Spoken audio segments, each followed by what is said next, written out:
තරුණ කඩවසම් කුමාරයෙක් කොහොමද දඩබ්බර් රජෙක් වුණේ? අද අපි කියන්නේ ඒ ගැන. මේ සිද්ධිය වෙන්නේ කෙන්යාවල මසයි මාරා කියන වන ආරක්ෂක. මේ රජා හින්දම මාර විදියට ටුවරිස්ට් ඇට්‍රැක්ෂන් එකක් වෙනවා. විශ්වාස කරනවා හයිනාස්ලා 400ක් මේ දඩබ්බර රජා මරලා තියෙනවා. ඒ වගේම සිංහ 130ක් මරලා තියෙනවා. තනියෙන් දැවැන්ත හිපොපොටේමස් කෙනෙක් මරලා තියෙනවා. තමන්ගේ රාජධානියේ පැත්තෙම ඉන්න කිමුල්ල එලවලා තියෙනවා. මේ කතාව පටන් ගන්නේ 2007 ඉඳලා. ඔන්න එක රජපෞලකට හම් වෙනවා දරුවෝ 4 දෙනෙක්. කොල්ලොම 4 දෙනෙක්. මේ පැටව 4 දෙනා අම්මගේ තාත්තගේ රැකවරණයත් එක්ක ලස්සනට හැදීගෙන වැඩිගෙන එනවා. හැබැයි නිසි වයසේදී මෙයාලට මේ පවුල අතහැරලා යන්න වෙනවා. අද අපි කියන්නේ මුළු ලෝකයක් දාන්න සිංහෙක් ගැන. මුළු ලෝකෙම වැඩියෙන්ම සිංහෙක්ගේ ෆොටෝග්‍රාෆ් අරන් තියෙන්නේ මේ අපි කියන්නේ යන සිංහ රජාගේ. මෙයාගේ නම ස්කාෆේස්. ඉතින් මේ සත්ත්ව ලෝකේ හැම සත්ත්වයාගෙම වගේ අම්මා තාත්තා ආදරෙන් හැදුවට ඒගොල්ලොන් කරදර උස්මහත් වෙද්දී ඒගොල්ලන්ට ඒගොල්ලන්ගේ රාජධානිය හොයාගෙන යන්න වෙනවා. ඉතින් මේ විදිහට මේ සහෝදරයෝ 4 දෙනා අර අපි කිව්ව පැටව 4 දෙනා දැන් තරුණ වියේ ඉන්න සිංහ පැටව. නව යෝනියේ. ඉතින් මෙන්න මේ සහෝදරයෝ 4 දෙනා ඈත පිටිසර ඇවිදගෙන යනවා එයාලට සුදුසු ප්‍රදේශයක් හොයාගෙන. ඉතින් මේ අයියලා මාල්ලිලා 4 දෙනාගේ නම් තමයි ස්කාෆේස්, මොරානි, හන්ටර්, සිකියෝ. ඔයා හිතන විදිහට ලස්සනම කවුද? මට නම් හන්ටර් ආසයි. ඉතින් මේ සහෝදරයෝ 4 දෙනා ආපු ගමන්ම හැමෝගෙම අවධානය දිරා ගන්නවා. එයාලට 아무තු නමකුත් වැටෙනවා. ඒගොල්ලෝ ඒ කාලේ නම් හඳුන්වන්නේ ෆෝ මස්කටියර්ස් කියලා. ඉතින් මේ ෆෝ මස්කටියර්ස්ලා ඒ කාලේ හරිම ලස්සන කඩවසම් දෙපාරක් හැල්ලවල කොල්ල 4 දෙනෙක්. ඒ වගේම හරිම ලස්සන සහෝදර බැඳීමක් තිබ්බේ. ඉතින් හැමෝගෙම අවධානය ආයාසකින් තොරව මෙයාලට හම්බුණා. ඉතින් මේ කොල්ල 4 දෙනා Tamanට ටෙරිටරියක් හොයාගෙන තමයි මේ යන්නේ. හැබැයි මෙයාලා මේ යන ගමන් මෙයාලට තැනකට හිත යනවා. මසයි මාරා කියන රක්ෂිතේ මේ පැත්තට කිව්ව මලයිකා අශ්නිය කියලා තමයි කිව්වේ. මේ සහෝදරයෝ 4 දෙනාට යුනික් වුණු ලක්ෂණ ටිකක් තිබ්බා. මොරානි ගත්තොත් මොරානි තමයි මේ ටීම් එකේ හිටපු කාම කැරක්ටර් එක. ඒගොල්ලන්ව ගෲප් එකේ ඉන්ස්පයර් කරගෙන ඒගොල්ලන්ට මොටිවේෂන් එකක් දුන්නේ සිකියෝ. මේ ටීම් එකේ ඇග්‍රෙසිව් වගේම වේගවත්ම සිංහයා තමයි හන්ටර්. ස්කාෆේස් සහෝදරයෙක් වුණාට තාම මෙයාට මේ නම හම් වෙලා තිබ්බේ නැහැ. ඉතින් එක පැතිවලින් ඉන්න කට්ටිය නෙවෙයි චැලෙන්ජ් කළා. මේගොල්ලෝ එකමුතු සහෝදරයෝ 4 දෙනා එකතු වෙලා පැත්තම අයින් කරලා තමයි එන්නේ. හැබැයි මෙහිම දැන් අලුත් කොල්ලෝ 4 දෙනෙක් ඇවිල්ලා දැන් මේක ගේම ගහන්නේ. මේක යනකොට මෙන්න මේ පැත්තේ ඉන්න රජාට මේක ආරංචි වෙනවා. ඉතින් මේ රජා බලන කවුද මේ මගේ ඒරියා එකේ මෙහෙම ඉන්නේ චණ්ඩිය කියලා. රජාට බය හිතෙනවා Tamanට කවදා හරි මේ කට්ටියගෙන් ප්‍රශ්නයක් වෙනවා කියලා. ඉතින් මේ පැත්ත රන් කරන් හිටපු රජාට දැන් මෙයාලව නෝටිස් වෙලා තියෙන්නේ.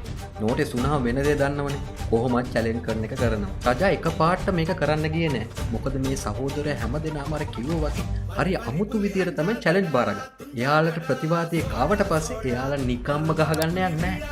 එයාලා හොඳට ප්ලෑන් කරනවා. ඉතින් ඒක නිසා මෙයාලා හරිම ශක්තිමත්. ඉතින් රජා දෙපාරක් හිතුවා මේ කණ්ඩායමට චැලෙන්ජ් කරන්න. මෙන්න මේ වෙලාව තමයි ස්කාෆේස්ගේ ටර්නින් පොයින්ට් එක වෙන්නේ. මෙතනදි තමයි සහෝදරයෝ අතෑරලා ස්කාෆේස් ඉදිරියට එන්නේ. මේක වෙන්නේ හරියටම 2012. හැමෝම හිතුවේ ස්කාෆේස් පරාද වෙයි කියලා. මොකද මේ රජා ඒ දවස්වල වෙනකොටත් හුඟක් ප්‍රසිද්ධයි. හුඟක් දරුණුයි. ඒ වගේම ජව සම්පන්නයි. ස්කාෆේස් එක්ක මේ සටන දීර්ඝ කාලයක් ඇදෙනවා. එක පාට ඉවර වෙන්නේ නැහැ. දුටු තැන මෙයාලා චැලෙන්ජ් කරගන්නවා. කොහොම හරි කියලා අවසාන සටන වෙනකන් එනවා. අන්න ඒ සටනේදී ස්කාෆේස්ගේ දකුණු ඇහි උඩ ලොකු තුවාලයක් ඇති වෙනවා. හැබැයි එතනින් නැවතුණා නෑ. එයා දිනලම තමයි නැවතුනේ. කවුරුත් පරදිනව කියලා හිතපු ස්කාෆේස් මේ චැලෙන්ජ් එක දිනනවා. මෙන්න මේ විදියට රජ කිරුළ ස්කාෆේස්ගේ ඔළුවට එනවා. ඉතින් මේ සටන ෆේමස් උනේ ප්‍රයිඩ් ඔෆ් ප්‍රයිඩ් කියලා. හිටපු රජා මෙයාට චැලෙන්ජ් නොකරනම් තාම රජකම ඉන්නත් තිබ්බා. ඒකට තමයි ඔපචුනිටිස් ග්‍රැබ් කරගන්න කියන්නේ. මොකද කොයි වෙලාවෙ ඔපචුනිටි එකක් ඔයගලන්ට එවිල්ලා මොන විදියට පැත්ත ගහයිද දන්නේ. ආපු චැලෙන්ජ් එකෙන් නැවතුනේ රජ වෙලා.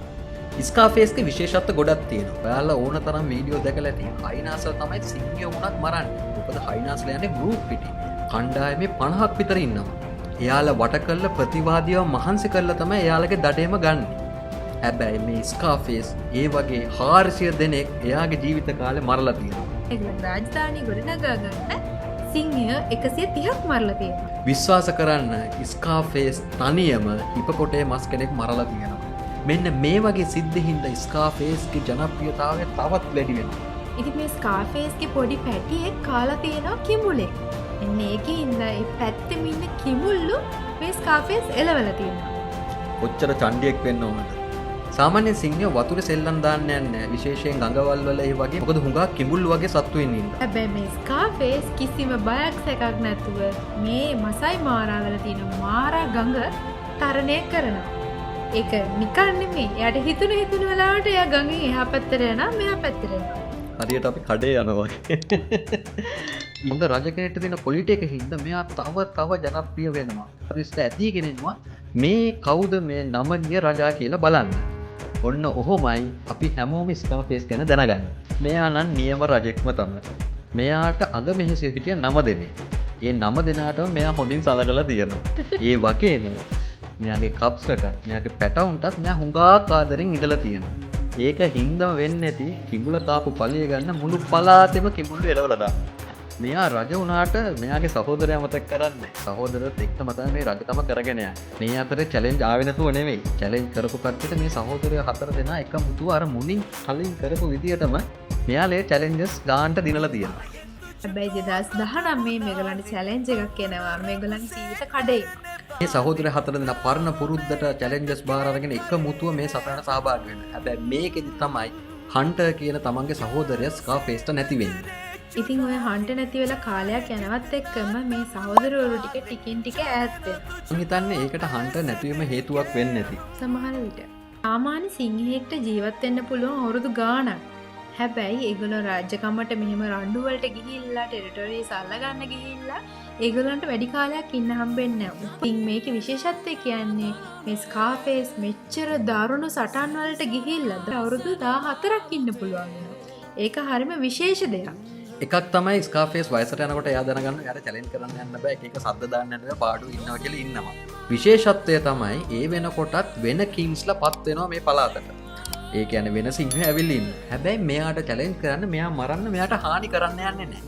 මං හිතන්නේ මෙයාගේ තිබ්බ අර තේජස හින්දම තමයි කවුරුවත් මෙයාට වයසට ගියත් කරදර කරන්න ගියේ නැත්තේ.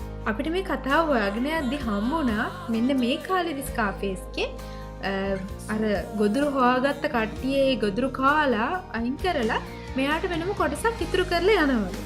සාමාන්‍යයෙන් වයසට ගියපු සිංහෙට මේ දේ වෙන්නේ නැහැ. ඉතින් හැමෝගෙම අවසාන කාලයේදී ඒගොල්ලන් කැමති ඒගොල්ලන්ගේ සැබෑ සමය ගත කරන්න තමන් කැමති වටපිටාවක් කැමති ස්ථානයක් තෝරගන්න. එන්න ඒක නිසා ස්කාෆේසුත් යනවා එයාගේ උපන් ගමට එයාගේ සැබෑ සමය ගත කරන්න. මොන දරුණු කූර රජෙක් වුණත් සතෙක් වුණත් මේ කාලේට එනකොට සෑහෙන දුකක් දැනෙනවා ඇත්තටම. මොකද මේ ස්කාෆේස් හින්දාම කෙන්යාවට සෑහෙන ටුවරිස්ට් ඇට්‍රැක්ෂන් එකක් ආවා වගේ ලොකු ඉන්කම් එකක් ආවා. ඉතින් මේ ස්කාෆේස්ගේ අභිමානවත් රණශූර මතකයන් එක්ක ස්කාෆේස් අපෙන් සමුගන්නවා 2021 ජූනි 11 හරියටම දවල් 1ට. මෙයා ස්වභාවිකව තමයි මරණයට පත් වෙන්නේ. ඉතින් ලස්සන කඩවසම් කුමාරයෙක් දඩබ්බර් රජෙක් වුණ කතාව මෙතනින් නිමයි. අපිව සබ්ස්ක්‍රයිබ් කරලා ඉන්න. අපි ඊළඟ වීඩියෝ එකේ හම්බෙමු.